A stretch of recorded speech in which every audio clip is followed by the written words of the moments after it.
पालघर जिल्ह्यातील बोईसर परिसरात घडलेल्या फसवणुकीच्या घटनेत पोलिसांनी आरोपीला अटक करत गुन्ह्याचा उलगडा केला आहे। रिक्षा चालकाला विश्वासात घेऊन त्याची सोन्याची चेन लंपास करणाऱ्या व्यक्तीला पोलिसांनी अटक केली असून या घटनेमुळे परिसरात खळबळ उडाली आहे। 14 एप्रिलला रुपेश खुर्दे हे आपल्या रिक्षामधून प्रवासी शोधत असताना एका व्यक्तीने त्यांना बोईसरला जाण्यास सांगितले। प्रवासादरम्यान आरोपीने त्यांच्याशी गोड बोलून ओळख वाढवली। काही वेळातच त्याने खुर्दे यांना बियर पाजत त्यांचा पूर्ण विश्वास जिंकला। यानंतर चैन पाहण्याचा बहाणा करत आरोपीने त्याच्या गळ्यातील सुमारे 60,000 रुपये किमतीची सोन्याची चैन हातात घेतली आणि संधी साधून तेथून पळ काढला। या प्रकारानंतर खुर्दे यांनी तातडीने बोईसर पोलीस ठाण्यात तक्रार दाखल केली।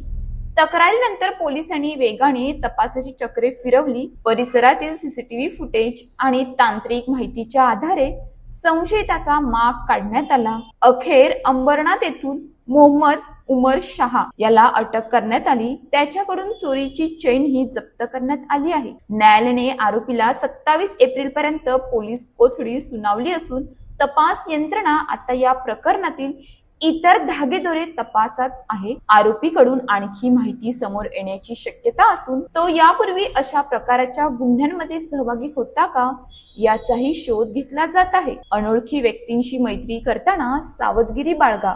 क्षणिक विश्वास मोठे नुकसान ठरू शकते। अशाच ताज्या बातम्यांसाठी आमच्या न्यूज पोलीस रिपोर्टर चॅनलला लगेच सबस्क्राईब करा आणि बेल आयकॉन दाबायला विसरू नका।